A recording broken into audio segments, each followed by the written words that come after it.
Hey, this is author A.L.McCarroll, and today I'll be reading you Chapter 4 of the first book of my Into the Void trilogy, The Pawn. If you haven't already, you should go back and listen to the first video in my channel. I'm reading each of these chapter by chapter, and I was going to do one a week, but now I'm thinking I'm going to do 2 a week, like on Wednesdays and Saturdays. I think that'll be pretty good. All right, if you're caught up, then I could talk about what just happened in this last chapter. In chapter 3, we've got Guinevere and Dr. Silver going to pretty much rob a museum and get into the hidden bunker door, and they find the dead body of a guy that was living in there and ended up eventually dying in there. I loved writing that, but my Google history was so weird, I was looking up stages of body decomposition, and I know if there's like a FBI person looking at all of my history, then it must have looked really weird the time I was writing that chapter. Well, a little bit of an update about me and what I've been up to and what I've been doing. Let's see. I have been catching back up to the Morbid podcast. If you haven't heard of the Morbid podcast, they do like stories about like crimes that have happened, murders, that kind of stuff. So if you're into like murder podcasts, then you probably already know them. If you don't, check them out. Oh my gosh, it's so good. It's like you're listening to two girls chatting it up about silly stuff, but then also, murder stuff. Yay. But also not yay, because murder's bad. Then also beyond that, I found that they made a new series within the Adventure Time universe. It's called Fiona and Cake. And oh my gosh, guys, you should watch that if you like Adventure Time like I do, which I love Adventure Time. It's like a slightly bit more adult version of it, where they actually like show blood in some of the fights, and it's centered around Fiona and Cake, and kind of like around Simon the Ice King guy too. I'm not going to give away anything because you should just go watch it. It's awesome. And that's pretty much it. So, let's get this thing started.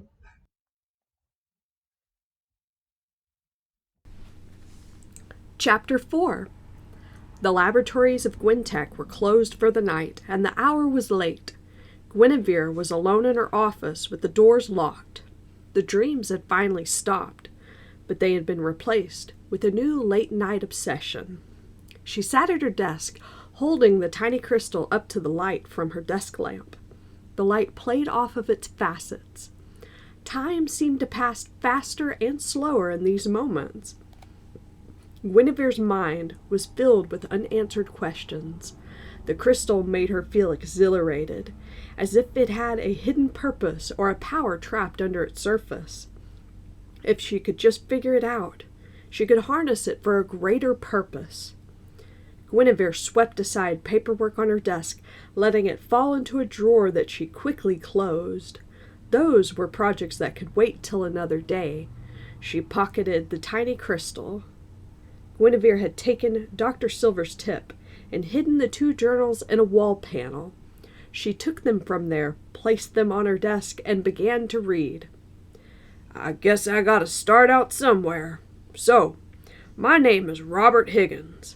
I'm writing all this down to leave for the future, because I'm the only one with my eyes fully open to what is and what will be. Guinevere had to stop and rub her temples with her thumb and pointer finger. The journals they had discovered were nearly illegible, and several lines had been skipped. Robert sure didn't utilize the space the book provided. She marveled in frustration at the sloppy writing, pen on paper, so primitive. Still, it must have been all he had available. She strained her eyes and read on. Since I was a little boy, I had believed in aliens.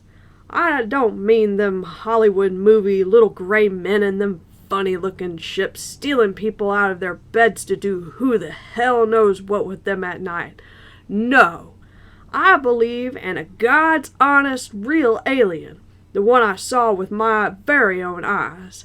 Mama used to say I was her special little boy, and no one else believed it. Now look at me.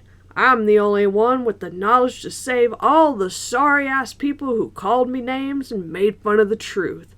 Well, I wonder what they would say if they could see me now." Guinevere didn't fully understand what he was talking about when he wrote about Hollywood or Little Gray Men, but one checker for GCOM info search gave her understandable terms. Hollywood was a place that produced basic entertainment for the world as it was before this destruction event that changed everything into what it had become now. Little Gray Men was slang for alien, or sentient life of other races besides humans. She wondered if planet Gaia, as it had been before, had known of any alien races. They had found other worlds during Gaia's reconstruction period. The mysterious destruction event had wrecked many parts of the planet and changed everything. Even the stars in the sky were not the same as what they once were. Each of the other worlds that were discovered in their system had been empty of sentient life. The humans of Gaia, motivated by their fear of a new destruction event, had quickly spread over the worlds in the 1,000 years since the destruction period had occurred. I used to tell this to anyone who would listen. Still, no one wanted to hear what I had to say, and eventually when everyone keeps telling you you're just crazy, you give up and say fuck 'em. I know they will all be dead soon. I've seen it, and it serves them right. I just wish Mama was still alive to see I was right, and I wish my dear father had been here to suffer what I've seen coming. It's gonna change everything. When I was 7, my dad got my first gun, a Cricket brand .22 rifle, single shot, with a black camo laminate on the stock.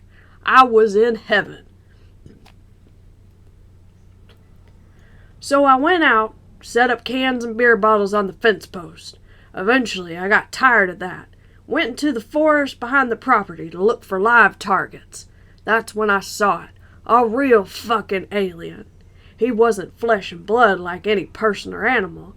He looked like a bunch of huge chunks of clear, clean quartz.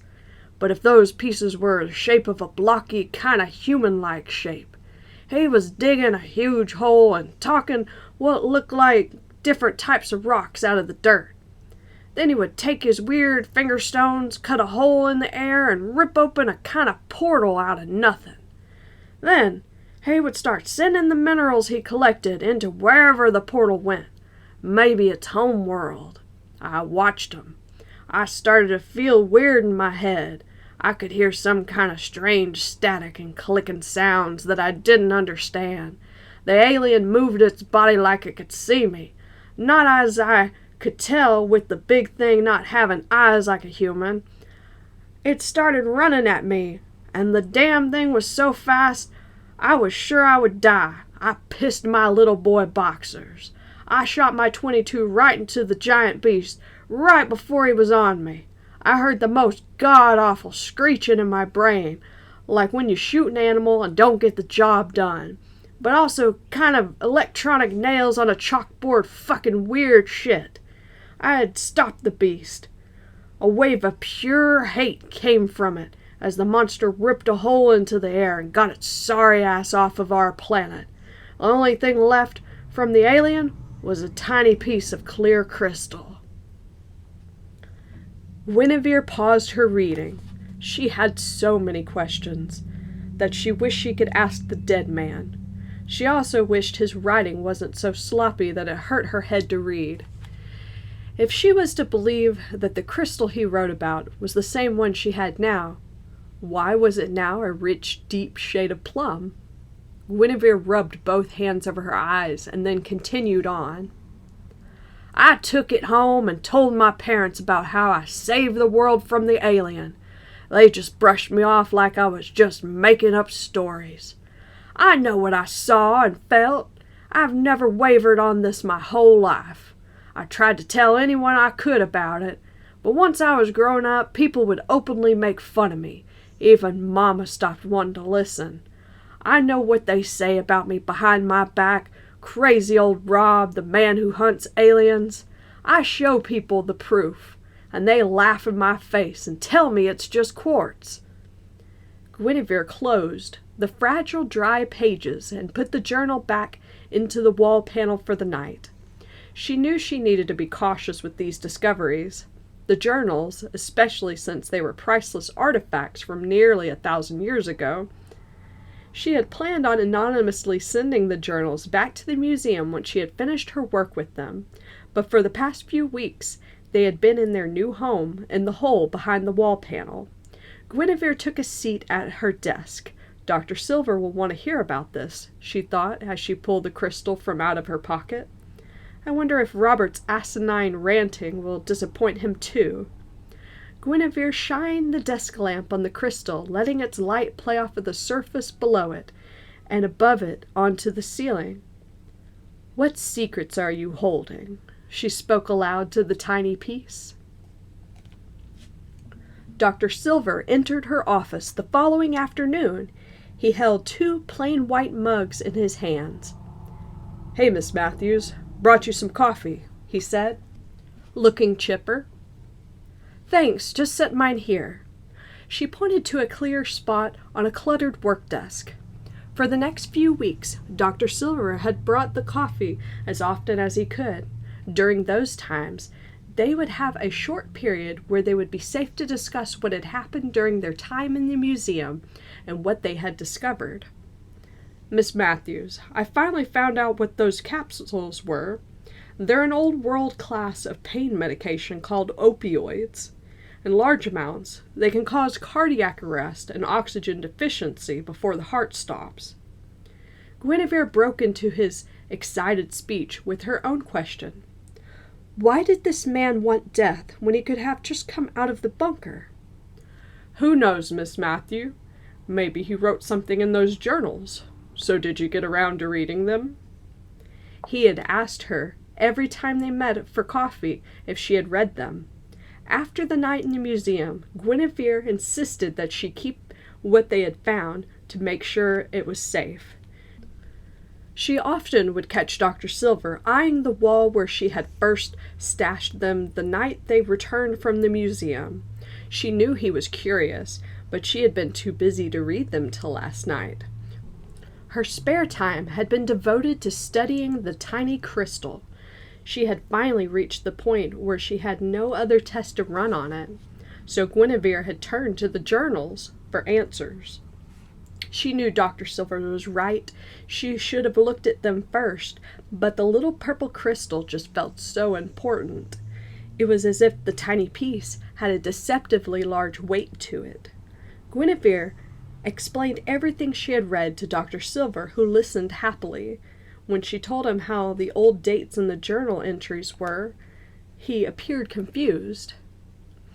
"That body still had dry skin, but a body that's been dead for nearly 1,000 years would have just been bones. It just doesn't make sense with that state of decomposition." Dr. Silver took a long sip of his coffee, and she watched him. When he put down his mug, Guinevere noticed that he liked his coffee with ample amounts of cream. "Everyone's different," she mused. "Maybe the bunker had an advanced seal keeping it preserved," she suggested, before taking a sip of her black coffee. Dr. Silver seemed like he really enjoyed their daily meetings. They never lasted very long, so they wouldn't draw suspicion, and they would go back to working on different projects in the labs. She had given him what she promised, and let him work with her in the tech labs. Still, he was also a prolific medical doctor, so some days his skills were utilized in other departments. Guinevere watched Dr. Silver's features grow concerned, and he seemed like he wanted to say something, but was wrestling with how or if he should. "What is it?" She stared at him, mildly frustrated.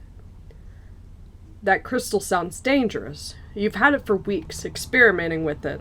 And this whole time it might be unsafe. I'm just a little worried about you, is all." Guinevere glared at him in frustration. Ugh, this again. Dr. Silver had wanted her to put the tiny piece into a containment jar after they left the museum that night, but she had already held it, and nothing had happened. It was in her pocket right now, and as he spoke she felt her hand, making sure the piece was still there. "Don't you think that if it were dangerous, there would have been a problem by now, Dr. Silver?" she said, as her eyes narrowed in frustration. "I appreciate your concern, but I hardly think it is warranted. I am sure you have work to do." She caught the shocked anger on his face at her statement before she composed herself.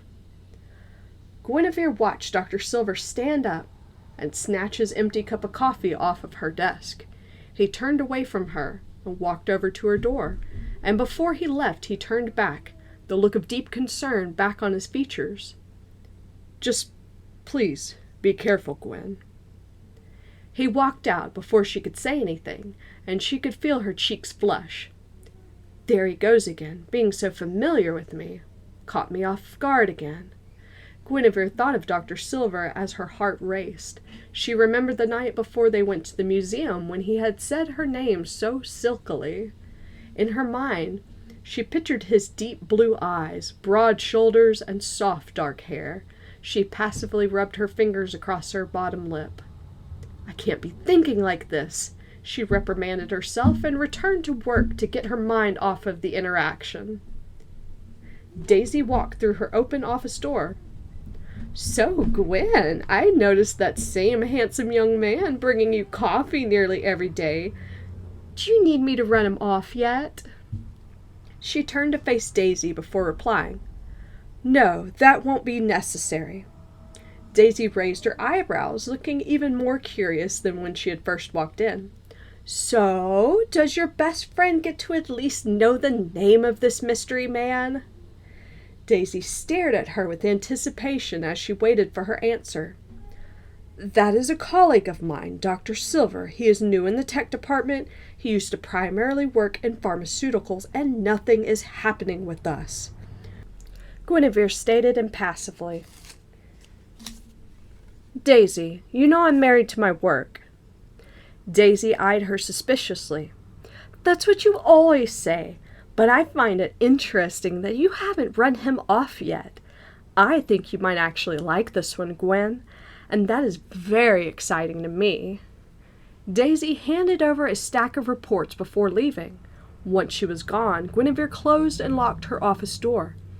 It had been a while since she had spoken to her parents.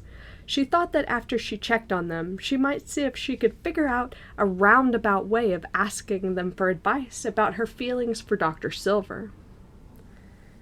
"Gwen, what the hell is happening to you?"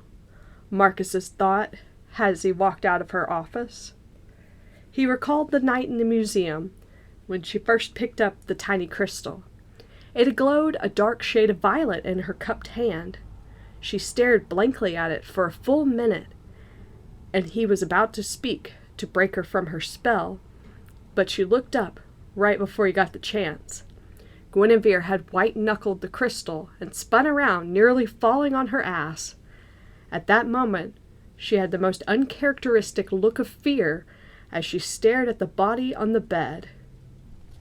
He had turned to look too out of primal preservation. However, the man's body was still sitting in its bed as it had been. When Marcus had asked her why she had reacted that way, Guinevere just shook her head and told him they should be leaving.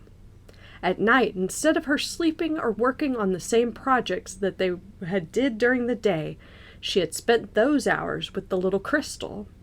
Guinevere was a woman obsessed, and he didn't know if her new project was safe. This is what worried him, but unfortunately, she had brushed off his fears again, like she had been doing for the past few weeks. Guinevere knew if she would figure out anything more about this crystal, it would be from those journal writings. The days were going by in a blur, and once it was night time, she had a spark of energy that she assumed was driven by her desire to figure out more. She was utterly skeptical of Robert Higgins's belief that the crystal was from an alien being. Yet she had just spent weeks performing every test under the suns on the crystal. It was unique, not made of any material discovered by known humans.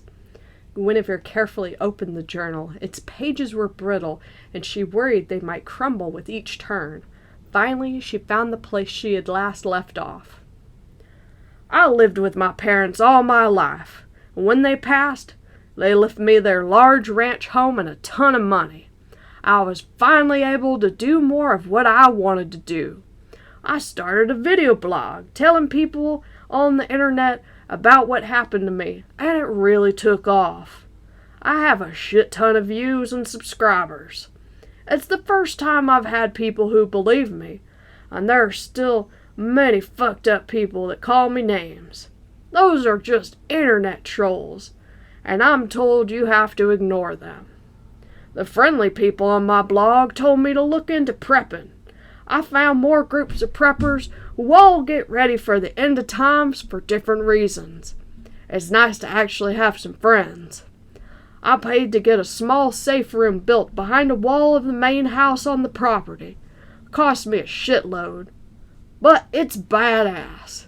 It's got a bed, toilet, sink, air filtration unit, and a fancy digital lock. I let my subscribers vote for what the number for my lock was gonna be.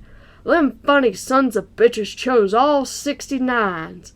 Well, you gotta love those internet folks. The crystal changed color a month ago. I probably should have written about that already.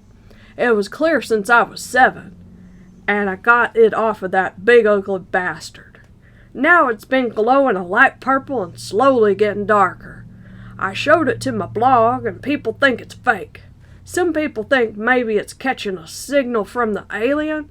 They suggest I go back where I got it and see if it keeps getting darker. They want me to film it. Guinevere paused her reading to look up meanings of old world phrases. Some of them had long ago lost any significance or relevance in the world as it was now. She mused that this kind of thing was exactly what the GCOM info search had been made for. The more she put together the meaning behind the man's words, the more of a raving idiot she believed him to be. She trudged on. I did it! I went back. And as I did, I felt really fucking strange. It was like I was walking through soup. As I got closer, everything was heavy in my head, and you'd think I'd not know where to go since it's been since I was a little boy, and I'm getting older now. I'm almost 57 now. No spring chicken. Well, I knew exactly where to go, and I always will. So, I got there, and right where the alien was, there was a big puddle of blacker than black mud looking stuff, and it started moving around like it was alive or something. The people on my blog told me to poke it with a stick. I had them watching me live, and they were chatting up a storm with me. Some wild commenters offered me money to stick my finger in it and eat some of it. Well, fuck that. But I was curious about it, and I touched it. It was the second biggest event in my life. The black mud crawled up my arm and across my face in a sticky web. It slithered into my nose. It felt like cold wriggling worms going down my throat.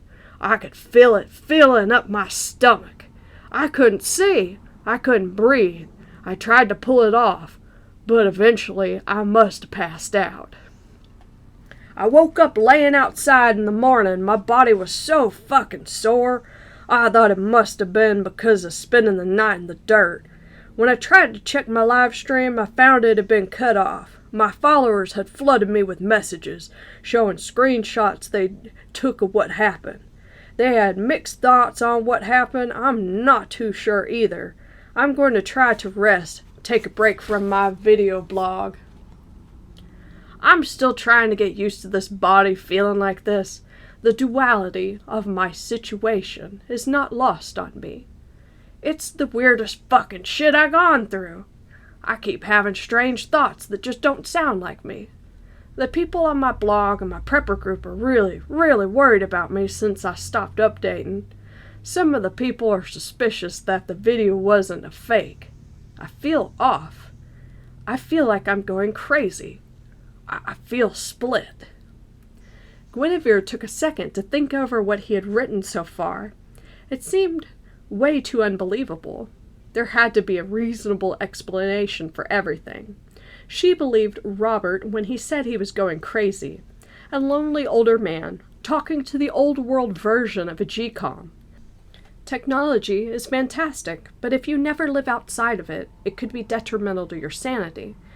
There has been so many research into the harm of excessive comm usage.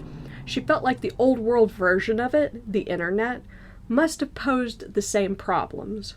Guinevere concluded that Robert's self-induced isolation must have led to his apparent psychosis. "Avenger. His name is Avenger, and he's inside my brain. He finally let me know he was there, so I'm not crazy. Take that, internet folks. I was eating some dinner, nothing in particular, and he just introduced himself, sounding like some fancy-ass gentleman. He only talks in my mind. He told me he remembers me from when I was a boy. He could watch my memories, and told me he'd have talked sooner, but it took him a while to learn my language. So, the black mud was the guts of Avenger. His people got pissed at him because he brought back something from our planet. Them mean-ass aliens sent him back to this world as punishment, and spread the crystal pieces of him all over the world. I absorbed him, and now I'm his shell. I can see some of his memories. That's how I found all this out. I don't think he likes when I pry, because I get these sharp pains in my brain when he notices. It's kind of scary shit. I'll have to be careful writing this when he's around. Avenger has been with me about a year. He can come and go inside my body. It makes me sick. I'd pull him right out of my ass if I could, but it just ain't that easy. When he's with me, it's like a heavy blanket on top of my head. Right now, he's away, so I have to write fast. He wants my crystal, and he wants me to give it to him. I know he can't take it if I really want it. All I have to do is tell him no, and he can't have it. So he hadn't been able to get it from me. He keeps offering me weird shit if I give it to him. He thinks I want power or an extended lifespan. I don't trust him. He also showed me how to use the crystal. He told me it could be a source of unlimited power." Guinevere closed the journal. The man was obviously insane, and other people had tried to let him know. She felt terrible for him, but also frustrated that his writing had not yielded any new believable answers. Reading the rantings of this madman felt like a waste of time. The only excerpts that did excite her were the fact that there were potentially more of these crystals, and the words, "source of unlimited power." Guinevere put away the journals and left her office. She entered her central tech lab, pulled out and lined up parts on a work table. She was going to start a new project, focusing on testing what power levels her crystal might hold. As she started, she could feel a prickling excitement building up inside her mind. Hey, this is A.L.McCarroll. Thank you so much for watching my video. I hope you enjoyed it as much as I enjoyed making it. Remember to give it a thumbs up, hit the subscribe button, also turn on notifications so you never miss a chapter. Don't forget to follow me on my social media platforms for updates. You can find the links in the description box. Thank you again for watching. Stay tuned and take care.